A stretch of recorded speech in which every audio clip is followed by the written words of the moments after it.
Media Patel Prahlad भाई subscribe करो, share करो, लाइक करो, कमेंट करो।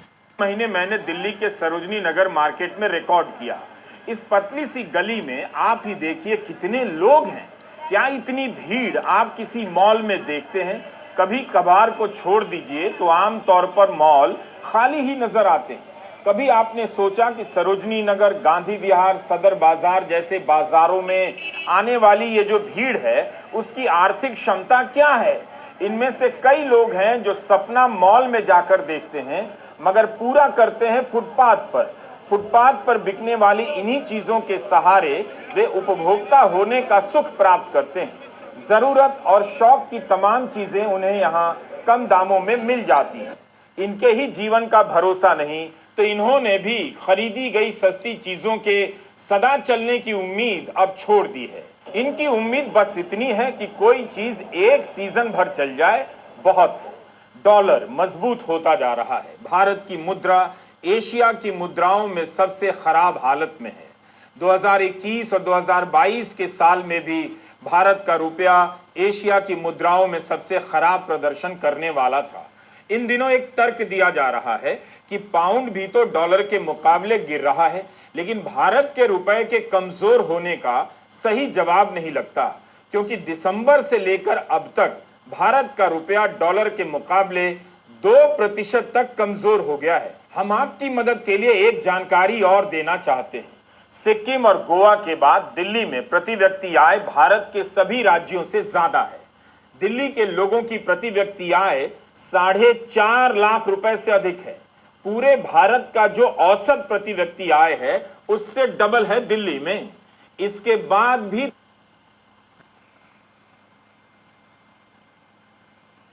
खराब है, इतनी कि यहाँ तीन पार्टियां महिलाओं के खाते में पैसे डालने का वादा कर रही। आम आदमी पार्टी 2100 रुपए देने की गारंटी दे रही है तो कांग्रेस और बीजेपी 2500 रुपए प्रति माह। कभी आपने सोचा कि क्या भारत इतना गरीब है कि सिर्फ 2500 रुपए की गारंटी में वोट मिल सकता है? मोदी सरकार के 10 साल का भारत इस हाल में पहुंचा दिया गया है कि 2500 रुपया देकर कोई भी सरकार बना सकता है। राजधानी दिल्ली के लोगों की आर्थिक हालत यहां तक पहुंच गई है कि उन्हें 2500 का सपना दिखाया जा रहा है। इन आर्थिक नीतियों ने लोगों को इतना गरीब कर दिया है कि खाली जेब में भी 10 का नोट सोने की तरह चमक रहा है। डियर दिनेश, 2500 का यह वादा भारत की दुर्दशा की तस्वीर है। अनीता और मालती, तुम भी सुन लो। विश्वगुरु भारत के कैपिटल सिटी की ये हालत है। दिल्ली की करीब 3 करोड़ आबादी में 71 लाख से अधिक महिला वोटर हैं।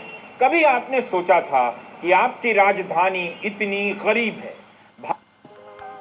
कमजोर होता जा रहा है, उसकी कमाई बढ़ नहीं रही और रुपया भी कमजोर, महंगाई ऊपर से बलजोर, तो जाहिर है आम आदमी पर असर पड़ेगा।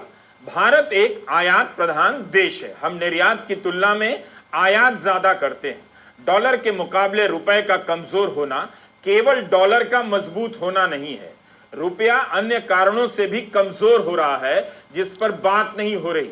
भारत की अर्थव्यवस्था में जो बुनियादी खोट है उसमें ठोस बदलाव नहीं आ पाया। आपने देखा होगा प्रधानमंत्री नरेंद्र मोदी जब किसी कार्यक्रम में जाते हैं उसे कितना भव्य बनाया जाता है। उन कार्यक्रमों की सजावट और विज्ञापन पर बहुत पैसे खर्च किए जाते हैं ताकि आपको लगे कि भारत कितना तरक्की कर गया है।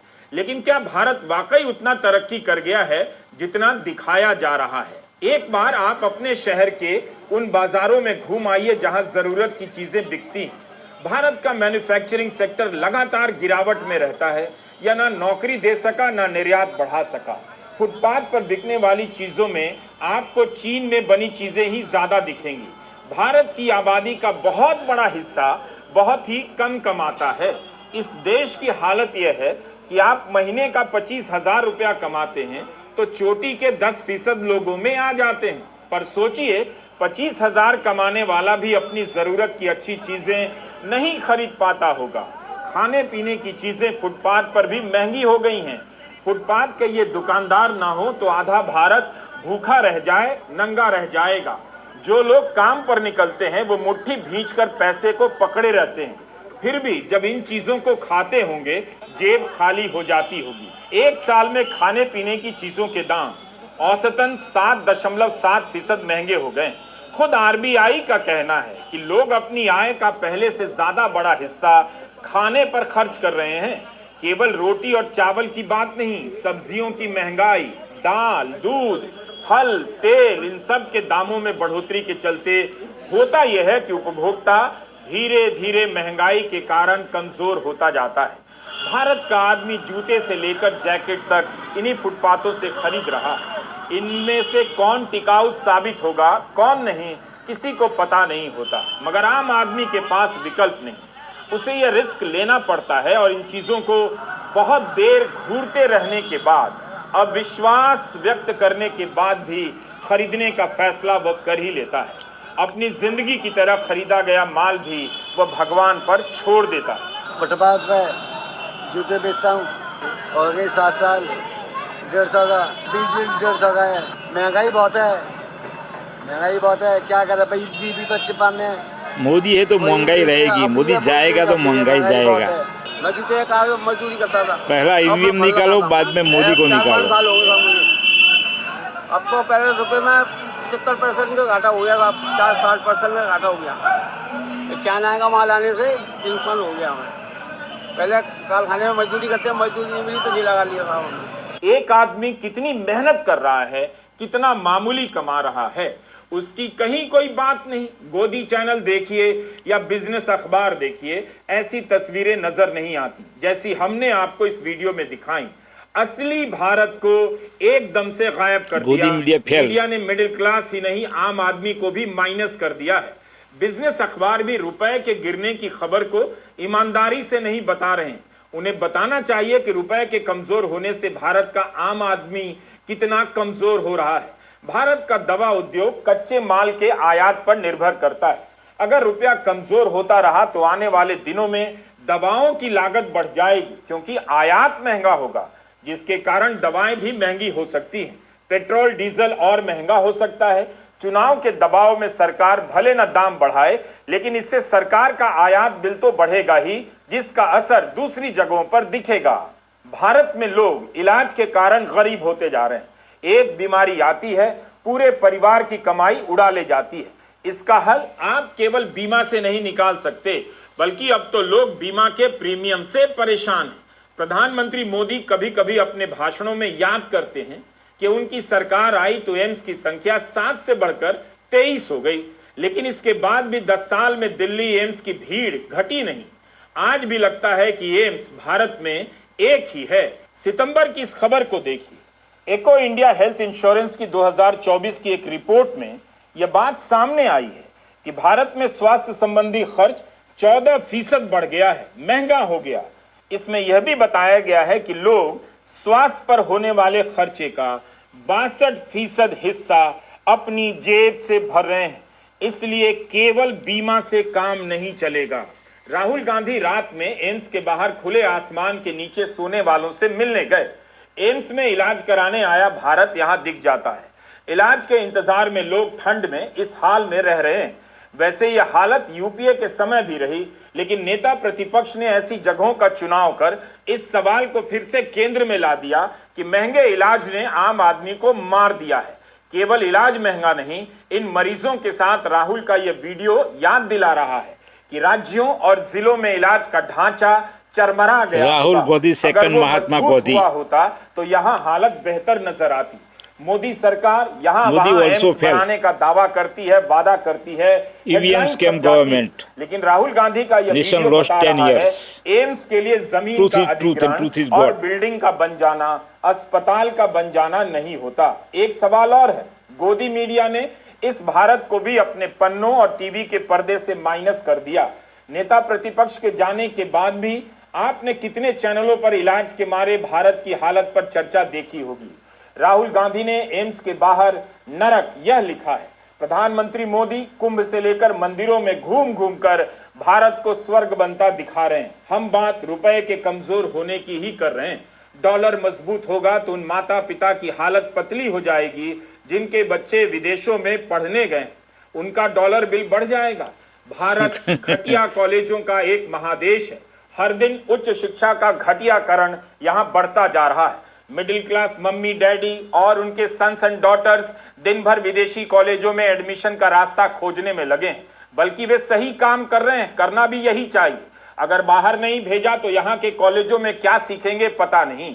इन कॉलेजों में पढ़कर आप आईटी सेल के लायक ही बनेंगे या आईटी सेल चलाने वाले लायक भी नहीं रहा। कार्यकर्ता। मेरी मोदी बात ने को सब उदारता साफ से कर दिया सुनिएगा और कॉलेजों की हालत को ठीक से देखिएगा। ये वो लोग हैं जो नई शिक्षा नीति के सपनों को ठुकराकर अपने सपनों की अटैची लेकर इंग्लैंड अमेरिका जाने में लगे हैं। बस भारत को उसके हाल पर छोड़कर भारत से भागने वालों को रुपया अभी तंग करेगा, कमजोर होकर उन्हें याद दिलाता रहेगा कि आपने 60 रुपए पर तो हंगामा किया, अब 86 रुपए पर बोलती बंद है, इसलिए इतना तो सहना ही पड़ेगा। सोमवार को डोनाल्ड ट्रंप का शपथ ग्रहण है। इसके बाद जब ट्रंप भारत की चीजों पर आयात शुल्क बढ़ाते हैं, रुपया और कमजोर होगा ही, तो हाहाकार मचेगा। भारत एक आयात प्रधान देश है। हम कितनी ही चीजें आयात करते हैं, अगर उनके दाम बढ़े तो देश में महंगाई की एक और लहर आएगी। इसलिए रुपए के साथ क्या दिक्कत है, इस मुश्किल सवाल को समझना तो पड़ेगा। हमारे लिए भी मुश्किल है, फिर भी हम कोशिश नहीं छोड़ सकते। अरविंद सुब्रमण्यन अर्थशास्त्री हैं, मोदी सरकार के आर्थिक सलाहकार रहे। इन्होंने रुपए को लेकर 3 बड़े बड़े लेख बिजनेस स्टैंडर्ड में लिखे हैं। कहते हैं कि भारत का रुपया तो अभी और गिरेगा, सवाल है कि कितना और गिरेगा। रिजर्व बैंक के अपने हिसाब किताब के अनुसार लगता है रुपए का गिरना जारी रहेगा। अगर अमेरिका ने आयात रुपया गिरेगा, मोदी गिरेगा, तो यह और भी गिरेगा। ईवीएम गिरेगा। पास अब 2 ही विकल्प हैं, या राजीव कुमार गिरेगा, ईडी गिरेगा, सीबीआई गिरेगा, सुप्रीम कोर्ट का चंद्रचूड़ गिरेगा, गोंगोई गिरेगा, सब गिरेगा। कदम उठाना आसान नहीं। रुपया चाहे धीरे धीरे गिरे या एक ही बार में धड़ाम से गिर जाए, दर्द दोनों में होना है। अरविंद सुब्रमण्यन आगे लिखते हैं कि धीमे गिरने से अटकलें चलेंगी कि अब क्या क्या होगा, और तेज गिरने से अर्थव्यवस्था में अफरा तफरी मच जाएगी। जो भी हो, अर्थव्यवस्था को इसका सामना 10 साल से वो बाजार में तो इसकी भी बात हो रही है। देश बेहाल हो गया। डॉलर की कीमत 90 रुपए या उससे भी नीचे जाएगी। आप कितना भी याद दिलाइए कि 2014 में प्रधानमंत्री मोदी यह सब कहा करते थे कि रुपया गिरता है तो प्रधानमंत्री की साख गिरती है, देश मोदी 1 मिनट रहने के लायक नहीं है। पुराने बयानों को वायरल कराते रहिए, जितनी खुशी है कीजिए। प्रधानमंत्री मोदी एक मिनट पान पर चलेगा नहीं। इस पर बोलने के क्या टाइम करती है में वे किसी धार्मिक आयोजन में चले जाएंगे, ताकि आपको लगेगा कि इन दिनों अर्थव्यवस्था को छोड़ धर्म को बचाने के बड़े काम में लगे हैं। प्रेस कॉन्फ्रेंस तो उन्होंने 10 साल से नहीं की, तो इसकी कोई संभावना नहीं कि इन मुद्दों को समझने वाले मिलिट्री डिपार्टमेंट स्लीपिंग, सवाल जवाब प्राप्त कर सकेंगे। तो जवाब आपको नहीं मिलेगा, लेकिन आपकी अपनी माली हालत कैसी है ये तो आप जानते ही हैं। शेयर बाजार में गिरावट का लंबा दौर रुकता नजर नहीं आ रहा। सोमवार को ट्रंप के शपथ के बाद क्या हाल होगा देखना बाकी है। जनवरी के 13 दिनों में 13 लाख करोड़ से अधिक स्वाहा हो गए। 17 जनवरी को सेंसेक्स 423 पॉइंट गिरा और निफ्टी 108 पॉइंट। लगातार दूसरे हफ्ते मार्केट गिरा, 2 हफ्ते में कुल 3% गिरा है। आईटी में सबसे ज्यादा गिरावट है। इस हफ्ते निफ्टी आईटी 6% गिरा है। पिछले एक साल में स्वाहा, मोदी स्वाहा, ईवीएम स्वाहा। निवेशक भारतीय बाजार से पैसा निकालने में लगे। इसकी भरपाई में घरेलू निवेशकों का पैसा बाजार में डाला जा रहा है, लेकिन कब तक डीआईआई के भरोसे की क्या खराब पोजीशन चल रही है करेंगे। बीजेपी समर्थक कहने लगे हैं क्या हुआ, विदेशी निवेशक चले गए तो जाएं, घरेलू निवेशक खरीद लेंगे। लेकिन यह ना तो तस्वीर सही है और ना सच्चाई।